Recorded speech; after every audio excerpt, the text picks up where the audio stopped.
Hello, everybody, and God bless. Um, so I know with the Lord's return drawing very near, it's been hard for me to stay focused in things. Um, it's just been very difficult. I don't like watching dates and things. It's just been because it's just a disappointment, when things come and go. So I've asked the Lord just keep me busy and keep me focused, new things to learn, whatever He can do, just to occupy my time and help me out. I got a word the other day, actually from a friend confirming it to kind of look into this. This black eye club is what I call it. It's no surprise. I mean, you've seen the news, all these people with these black eyes, celebrities and politicians. This is no coincidence. This is something going on. However, I don't think many people realize exactly what's going on. Um, what I've done is just kind of started this study as the Lord leads me. Um, I'd never get all the answers right away. I have to dig into things, and as I dig and read and pray, He reveals. So I don't have the complete answer at the time of this video, but I do have a good start on what this Black Eye Club is, and that's what I want to talk about. Start off, just have you ever had a black eye? And I'm sure most of you, some of you listeners, have had one. I, for one, have ever had a black eye. Um, I led a pretty active lifestyle for a long time, um, uh, physically, and just my job, and I've never had a black eye. It doesn't prove anything, okay? It's kind of an observation. How can all these people have these black eyes and offer really just kind of obscure reasons? You don't. I think what was it? George Bush said he was mountain biking. I've mountain biked for years, and I've never had a black eye. I got a permanent dent in my leg from falling on my mountain bike, but I've never had a black eye. Um, and just some other things. So that's what we're going to talk about in this. Um, in my line of work, I'm a sheriff deputy. Um, I take this job very seriously, and I pray constantly that I make the right decisions because it's a job where pride can fill in, and it's also a job where you're trying to do good for the community, but at the same time, we know it's a broken system, so it's you got to keep your eyes open, and obviously with prayer, I always ask the Lord, to make the right decisions that He guides and directs me. One thing I do is I take what they call, and most officers do this that I work with anyway. They look at the totality of the circumstances. For example, my decisions are not based on one single thing. I look at the whole thing. So let's take an example: a drunk driver, or we'll say a car weaves on the side of the road as it's driving and crosses over the lines a few times. This doesn't necessarily mean the driver is drunk. What I'll do is I initiate a traffic stop and I'll do an investigation into it. I talk to the driver. I observe the condition of the car. Maybe it's a poor drivable car. Was there a deer crossing the road? Was he on his cell phone? Does he have a medical condition? A lot of people have medical conditions that I've run into that are like low blood sugar and everything else. Um, and then even if he does admit, like, I have been drinking, okay, well, that's fine. You can drink and drive a car. You can't drink in excess and drive a car. So then I take the investigation further and I look at his eyes, and there's indicators there, and there's the breath, and I have all these different tools that I can use to determine my decision. Even if he comes up completely intoxicated, that doesn't necessarily mean he's going to jail. Okay, there's a whole other you know thought process that comes into mind. There is compassion. There is these things that I also take into consideration. I look at malicious act is a lot of times how I judge it. Is what he doing? Is what happened? Is what is happening in front of me malicious? Is this a kid that doesn't care? Is this a person that, hey, you know what? I know I've done wrong. All those things come into play. All right. And my point is on all this is in this study, as of now, okay, I don't know why these eyes are black. Okay. I don't know if it's technology, if they've had the chip inserted in there. I don't know. But what I'm doing is building a case that hopefully, through prayer and research, that the Lord will reveal to me what is exactly going on. And and that's, this black eye club. What is exactly going on? So if you watch the news, obviously we just talked about the politicians. All these have these black eyes. You can do a quick video search right now. Pause the video and go Google this, and you'll see Bush, the Pope, both popes. The last two that we've seen have had black eyes, I believe. All these different people, John Kerry, the speaker, all these people have had these black eyes. Just what is going on? So, showcase first what the Bible says about our eyes.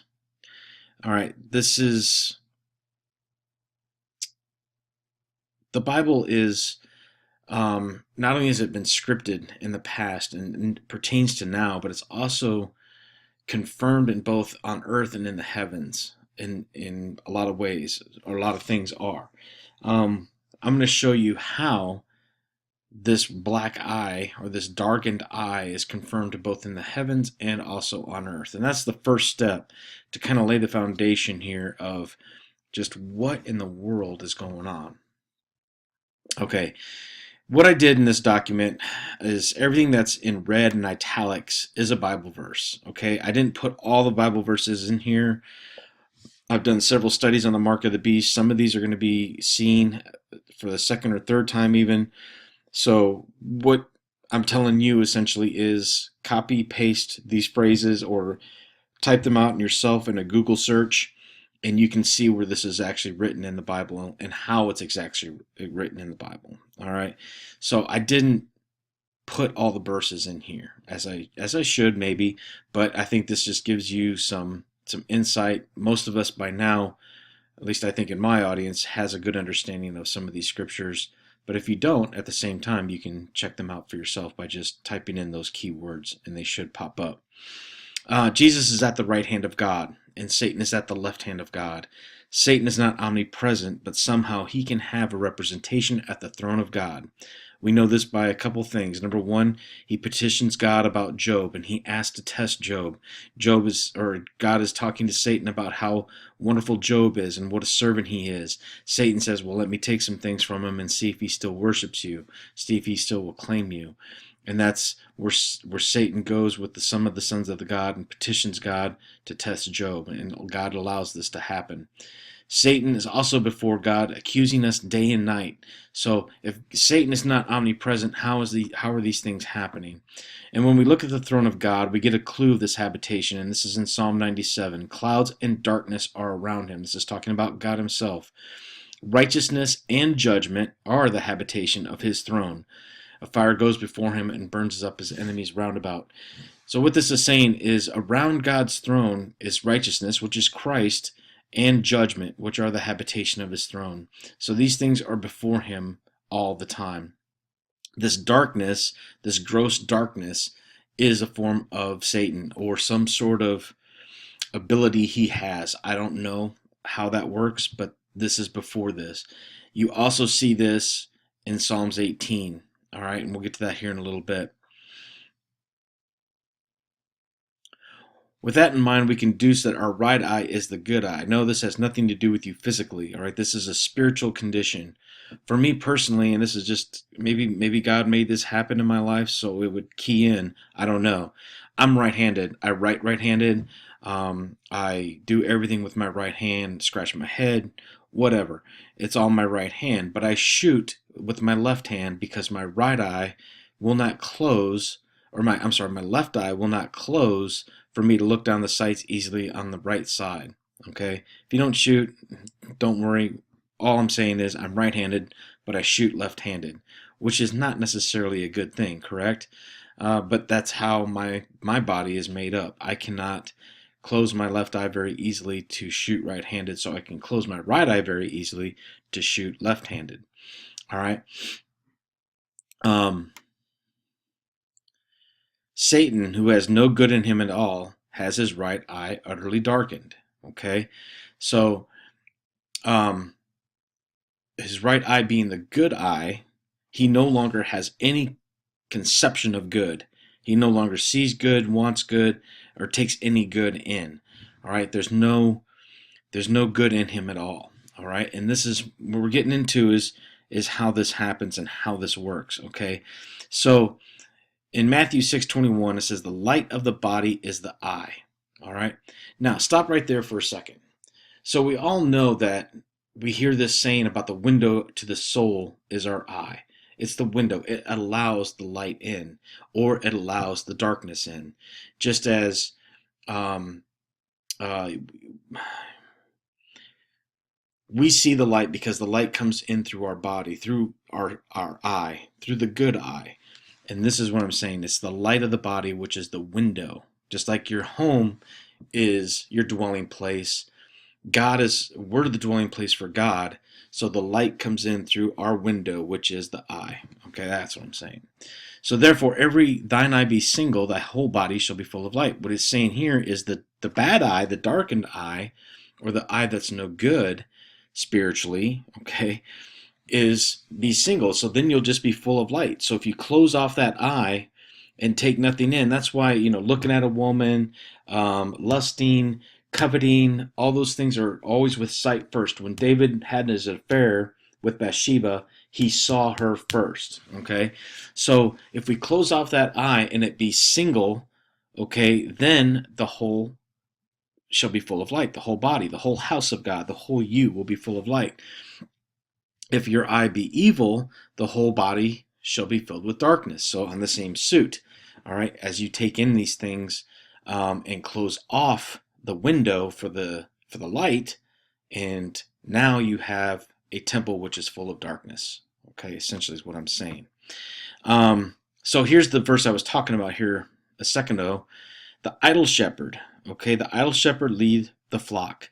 And the sword shall be upon his arm, and his right eye, and his arm shall be dried up, his right eye utterly darkened. So in other words, no good will come in. No good whatsoever. All right, just as the Bible says, no good in him at all. All right. So I'm not sure about the sword upon his arm and how his arm will be clean and dried up. That could be his strength. That could be, I'm not sure. I'm not sure on the whole, the reason why the arm is clean and dried up. I know there's a verse in Matthew where it talks about if your right hand offendeth you, then cut it off. Okay, so I'm not sure. And right hand generally means, in the context, the strong hand. So I'm not sure about the whole arm being dried up and clean. I'm not sure. But I do have a good feeling that this right eye utterly darkened is cutting off. You're closing that good eye. Yes, this is the idle shepherd is the Antichrist. Okay, Satan is going to inhabit this person, the body of a person that Satan will inhabit to bring about judgment. Remember God's throne to the people of the world. All right, bringing forth judgment. This idle shepherd will convince many people to follow him based upon lying signs and wonders used to confuse and woo the masses. We know these are based upon technology. All right, consider the couple pictures from iPet 2. Obviously Satan here with the right eye darkened. We have this boy here with the right eye darkened. I'm not sure the meaning of this picture here. I'm not an iPet analyst. I just noticed this as it was playing. All right, when we look at Psalm 18 and Job 18, when you compare those two passages, we see some very interesting verses about the eyes. The Lord showed me a few years ago that these two chapters cover the gifts of the bride, which is Psalm 18, as well as the results of taking the mark of the beast. Psalm 18 starts off with the Lord descending and the darkness is under his feet, which means that's going to arrive first. Light comes through the window, our eyes, our home, our temple. It is the light that comes in. This is why it's important to abstain from evil, and what you see will resonate in you. I know sometimes, like,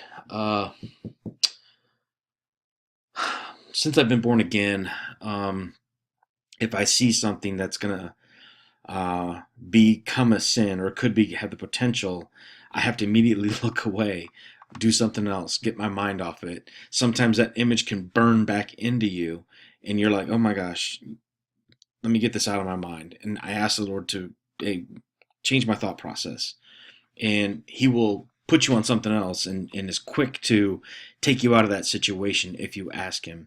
I just know that, there's things that we shouldn't look at. Just, horror movies, pornography, another woman that we shouldn't look at. And and I'm just saying through my experiences, if you do find yourself, the Holy Spirit's quick to, snap you out of it, because those things can resonate in you, just like David. Going back to him, he saw first, and then he went after it.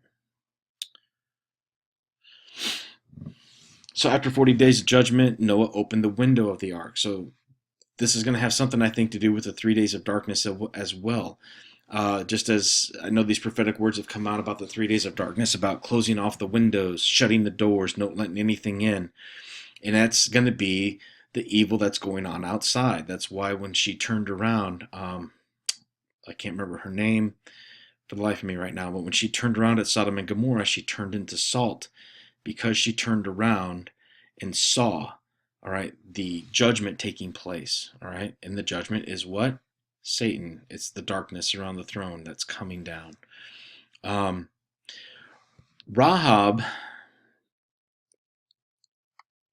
there's an interesting connection here with Rahab and the spies coming down through the window with the scarlet cord. This is the hyaloid canal. Now, you can look at this a couple different ways. The Bible doesn't say that her and her family used the window to come down to the scarlet cord. It just says that they were rescued. I'm not sure how that works. But these spies, okay, were hidden under flax, which is fine linen, and they were let down using the scarlet cord, which I think is the hyaloid canal. And we're going to talk about the eye here in a minute. This hyaloid canal is very interesting.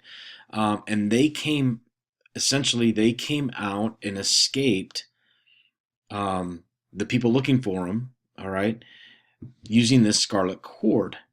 Now, it also is, and this was what I'm trying to say here, they escaped using this scarlet cord coming out of a window, which I believe is what you're going to see here in a minute, how it goes through the firmament. It's an escape. It's an escape route being pulled out, essentially. All right, but just keep that in the back of your mind and think about how Rahab, she tied this red cord, this scarlet cord, in her window, which is the eye, and this was the means of escape. Okay, so in Psalm 18 it says, "For thou wilt light my candle and enlighten my darkness." So this is, I believe, the transformation. This verse right here is about the transformation, because then it goes into, if you look at Psalm 18, it talks about the gifts. You make me fast like a deer. You make me strong. You teach my hands for war. All those different key verses that are gifts, essentially, to the bride during this time frame of the harvest. Okay, and then Job 18, the light of the wicked shall be put out. Okay, so that eye will be darkened. There will be no light coming in that window, essentially. The light of the wicked shall be put out, and the spark of his fire shall not shine. The light shall be dark in his tabernacle. His candle shall be put out with him. Very, very, very compelling verse when you look at this in respect to the mark of the beast. Everything's going to be shut off, cut off, essentially. And I was looking at verses earlier with cut off in them. And there's a very, and it goes back to the eye and that arm again, being cut off. So anyway, just want you to keep that in mind. I'm trying to, I have so many things sometimes coming in my mind. I'm like, okay, so anyway, Psalm 18, Job 18, the light is lit in the bride, the light is extinguished in the wicked, okay? And their tabernacle shall be dark, their body will be dark. There will be no light that comes in, and any light that they had will be put out, okay? That's what I'm seeing here. So this is the hyaloid canal. Now, I can't do Enter the Stars justice, but he breaks down this whole eye system. And essentially what you have, everyone's got this whole flat earth argument. I'm so sick of hearing it. I think it takes the focus sometimes away from God. But anyway, this is the earth, okay? And I believe it to be dome-shaped, okay? Not flat, but not a sphere. Anyway, so if this is the earth, this is the means of escape. This is the hyaloid canal that connects to the optic nerves. All right, this is the firmament. All right, this is the escape from earth through the firmament all the way up into the heavens. Okay, so we're going to get into this a little bit more detail, but that's essentially what I want you to think right now. Uh, yeah, we'll get into it a little bit more detail, but I want you to understand that this is the model that God has given us. Okay, um, and things that Satan can't change. Okay, he can rename the stars. He can rename them for his own use. He can do different things, but you can't change an eye and how it's made.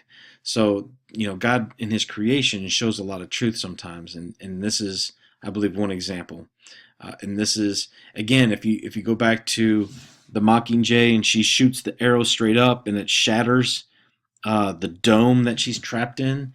That's breaking out of the matrix. That she's, and she knew the truth at that point, that this is it was a machine that they were trapped in. It wasn't a real thing. It was real, but it was a machine, a made up machine, and that's going through the firmament there with the hyaloid canal. So far we can see that God uses Satan for judgment. Period. When it comes down with he comes down with God's throne. That darkness falling. Okay, darkness is under his feet. He rides upon a cherub and did fly. Satan, I believe, is that cherub. He is coming down to earth.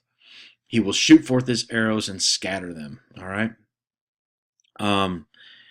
And that's a remnant of the tribe of Ephraim. All right, coming down with him. This is a direct reference to breaking of the pieces. So it scatters, breaks into pieces in the kingdom of Daniel. All right, so the kingdom of God is brought together and it breaks into pieces to consume the evil kingdom. And that's all found in Daniel 2, I believe. And this is the tribe of Ephraim, which is God's firstborn. Okay, the first fruits, essentially. Right here it is. I'm sorry. I guess I did have it in here. So God in heaven shall set up a kingdom, never be destroyed, and that kingdom shall not be left to other people, but it shall break into pieces and consume all these kingdoms. Daniel 2:43 and 2:44. And this is the Ephraim reference here. Filled my bow with Ephraim, and raised up thy sons, O Zion, against the sons, O Greece, which made thee as a sword of a mighty man. His arrow shall go forth as lightning. All right, as I mentioned earlier, I will show both on the earth and in the heavens for you to see. Again, bolstering my case. Okay, Taurus the bull is known as the judge. We see it everywhere. Remember the Lincoln commercial with Matthew McConaughey? He had a bull standing in the road. That's blocking the way. You got to go over the bull. You got to go over the horns of the bull to get into heaven. Red Bull gives you wings. In other words, you go over the bull, you get your wings, and wings of a great eagle. Michael and the Chicago Bulls. The Texans football team, which we're going to talk about here. The Texans football team, the name and the logo embodies pride, strength, independence, and achievement. Okay, these are all things. Some of these are good, but all through Christ, not through other means. Okay, so we're going to talk about this here in just a little bit. So their mascot is Toro, all right, which is the zodiac sign for Taurus. And as you can see, the right eye is exalted as a star, okay? And it has, there was a port here I wanted to read. Maybe it was that. I thought there was some. Oh, yeah. The 5 points of which represent pride. The first one listed is pride. Pride. I mean, Satan fell because of pride.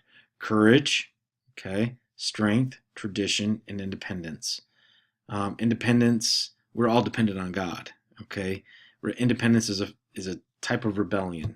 All right, tradition, strength, you get all these through Christ. Okay, you're not on your own. And anyway, so this is the Toro mascot. The right eye is exalted in the bull, and of course, Taurus the bull, you have the right eye that's missing. It's utterly darkened, and you have this red eye. Now, if you look at the constellation, there is a star called Aldebaran, and that is, I'll let you study that on your own. It means governor or leader. Okay, I believe that to be the coming of the Antichrist, how he will govern and lead. And I'll probably put a picture of that there on this part 2. to kind of show you a couple things with, believe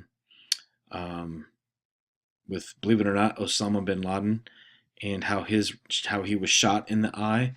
Not saying he's coming back to be the Antichrist, but there's some strange stuff there. There's some very strange stuff. We'll go over that maybe later in the next video. So how is this shown on Earth? Okay, this shown on Earth um, because God made the Earth and He shows it how He sees fit. I found this in 2015 and it blew me away. I was kind of turned on by the Groks because he shows a lot of this stuff in Google Earth, and he never has shown this. And I've been trying to get a hold of him to show him. But anyway, I'm just amazed at how the Lord does this. So Satan obviously entered into the serpent. We know the serpent, the reptilian, is the seed of Satan or Satan himself. And here's just a couple pictures of a python so that you can get the idea of what they look like. And down in Nova Scotia in South America, there's a channel here, and it's the bearing of, let me check, Scotia Sea is what it is right through here. So I'm not sure if it's the bearing of Scotia or something like that, but you have the Falkland Islands here, okay, and then you have the islands of Sandwich here, and I believe this is the island of South Georgia. Yeah, South Georgia Island. This is a UK province. Now, some of you may see this already. There is a snakehead here, okay, and there's a couple verses that goes along with this snakehead. First off, I'm gonna zoom it in just a little bit. First off, you have the head. It comes right through here, all the way down, and back around through. All right. Over here, you have an island, which is the South Georgia Island, and it's sticking out. Okay. Over here, you have relief, but you do not have an island right in here. It is missing, but there is relief under the sea that shows something terrain-wise. Here you have a series of 10 islands, I believe, that exactly look like the things in this viper's mouth or whatever it is right here that go all the way around. I mean, the eye is even reptilian shaped, also reptilian shaped, but missing over here. Additionally, over here, you have what looks like some sort of head wound, which is talked about in the Bible. Suffers a head wound from the seed of the woman right here. It is kind of crushed, essentially. And so, yeah, I mean, the shape of the head and everything, I mean, this is undeniable. Now, let's take another couple looks. I drew it out here so you can see it again. The head wound right in here. Crushed. The darkened eye, where an island should be but isn't. And then a small series of islands right here.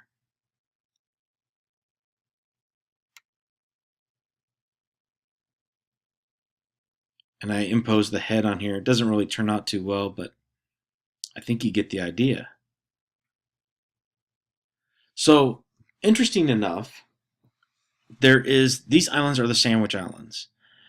And I was looking at, like, what's so significant about Sandwich Islands? And maybe I'll find more next, but the Earl of Sandwich, the fourth Earl of Sandwich, was called the Lord of the North.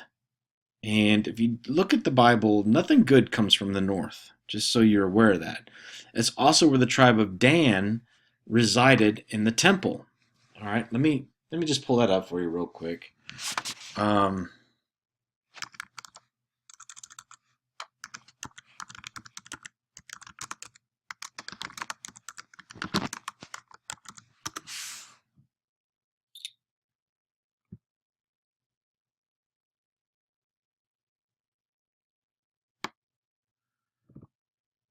The camp of Dan resided in the north. Okay, so nothing good comes out of the north. We know the Earl of Sandwich was from the north. I'm going to pull that up too. Okay, so the Lord North was the prime minister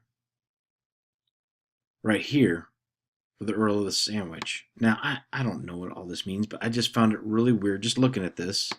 I think it's worth spitting out there that um, nothing good comes out of the north. When you look in the Bible, nothing comes out of the north is good. In fact, a lot of judgment, a lot of wickedness comes from the north. So anyway, just an observation, okay? Um, Maybe if something comes up, then if something does come up, I'll definitely put it in the next video. But the tribe of Dan was in the north. Now down here, a lot of people with this whole flat Earth phenomena thinks that Antarctica doesn't sit down here. It's actually encompassing the whole world, which maybe has something to do with the north or the direction. I'm not sure. Anyway, I just thought I'd mention that for this video. Okay, so Satan or the Antichrist beast is going to not do this alone. Okay, he also has other fallen spirits who are with him. And the tail drew swept a third part of the stars with him. We know this tail from previous videos is a tail, which is lies, and he swept a third part of the angels in heaven with him and cast them to the earth. And this is, of course, I believe, in my opinion, the tribe of Dan. These are those who are put into positions of influence over the world. Satan, being God of this world, is allowed by God, who has ultimate authority, to set up his kingdom as he desires. Remember, Satan tempted Christ and offered him all the kingdoms of the world, both then and now. This tribe is meant and purposed for judgment. They try to pull us away from the truth. They offer the world. Jesus offers us a home away from this world in eternity. The tribe of Dan was known for their idolatry. So Dan shall be a judge of his people. Okay, that's why you see the snake at Lady Justice's feet whenever you go to a courthouse. She is a serpent in the path. All right, the serpent by the way. The rider shall fall backwards. I believe this is backsliding. Okay, this is what this is talking about. They shall fall into backsliding. God talks about backsliding in his word. All right, backsliding Israel. Okay. Not going to read all of this, okay, but what I'm saying with you is there's a couple things you need to pay attention to. First off, God says, lest there be a man or woman or family or tribe that's heart is turned away, all right, from the Lord and goes and serve other gods, all right. He's talking about Dan. There shall be among you a root, which we're going to talk about, that bears gall and wormwood, okay.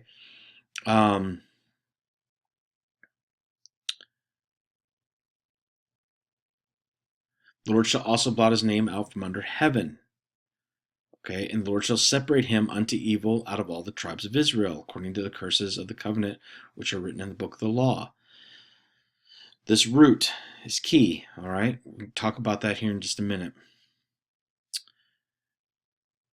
Serpent's root. Rejoice thou, O Palestine, the rod of him that smote thee is broken, for out of a serpent's root shall come forth a cockatrice, and his fruit shall be a fiery serpent. Okay, this is what I think this means. Okay, by now, I think most of us have come to the understanding that we were once in heaven as dwelling with God as angels.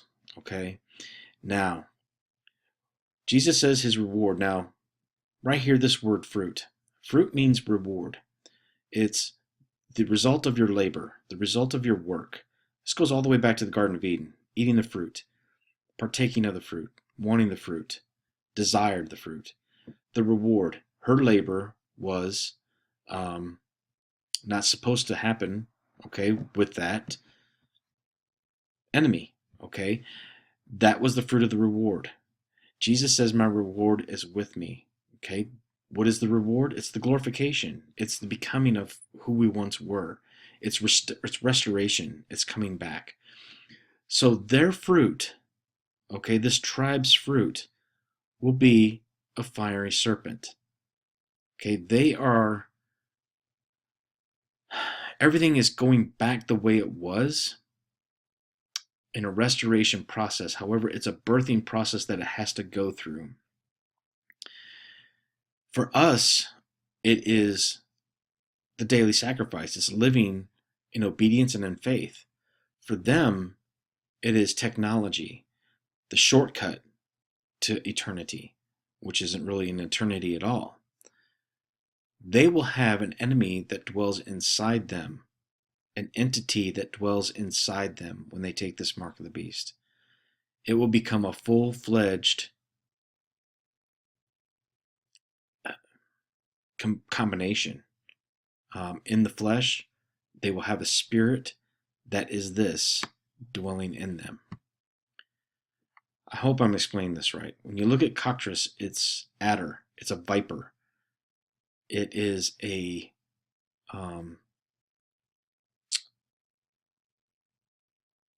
brings forth this reptilian state, okay? And this will be the fruit, shall be a fiery flying serpent. This is what I think is what it's saying. When Christ comes and he returns, his reward is with him. All right? That is our reward, the transformation, to the restoration, to coming back to where we were. Okay, this is what's going to happen to them. They will become what they once were, a fallen entity. Okay, and which is the flying serpent, right? The enemy, that reptilian state. Okay, I hope that makes sense. So we have rods in our eyes, which work better in dim light. The rods in our eyes work better in dim light. So the darker it is, the better they work. See where I'm going with this? I'm sorry. Okay, well, this is cone cells, which function better in relatively bright light, as opposed to the rod, which function better in less light. Okay, so the optic nerve is connected to the hyaloid canal, and it sends all the information to the brain, okay, what we take in. We talked a little bit about this earlier. This is why God says, I will choose their delusions and bring their fears upon them. He controls exactly what we see and what we do. Okay, but when these people have sinned and turned away from God, the eye is going to, God is going to control what they see and what they're going to have to see to go through to bring them to repentance. Okay, that's why he says this, I will choose their delusions. That's why we're supposed to have no fear. Okay, because this is all controlled. This is all a process, a sifting process, okay, of what we're going to be going through. So when you look at hyaloid canal and you break down the two words, hyaloid and canal, this is a glassy transparency, all right? And actually this hyaloid, believe it or not, contains a substance called lymph. And this lymph is milky white. And I wonder, I don't know there yet, but I wonder if this is the milk and honey. All right, that also goes back to the land of God, which is in heaven, the land of milk and honey. So this milk, this transparent, glassy tube, essentially, that goes from our lens to our optic nerve, which takes in everything, has this fluid in it. And it's also salty. Salt of the earth? I don't know. I'm going to keep digging. But anyway, canal, which is also a narrow waterway, all right, to allow the passage of ships or boats, blah, blah, blah. We know that. Panama Canal, perfect example. It's a water course. It's a channel. It's a way to shoot up. All right. And Jesus says in Isaiah, when thou passest through the waters, I will be with thee. All right. So you see the firmament is the waters above and below, as it talks about in Genesis. When you pass through the waters, I will be with thee. All right? The firmament. Excuse me. And God made the firmament and divided the waters which were under the firmament and from the waters which are above, below and above the firmament. These are the waters that we're passing through. Okay? Anyway, guys, I hope this isn't too confusing. We're going to get into the actual darkened eyes next. Um, I really hope everyone understands what I've been shown here, and if I'm wrong, I hope I'm not. But if I'm wrong, please let me know. Please put your comments in the comments box. Um, and I'm gonna sit and pray on this today. I don't know how much time we got left, so I don't know if I'm rushing this. But anyway, God bless you guys. I love you all. Take care and keep looking up.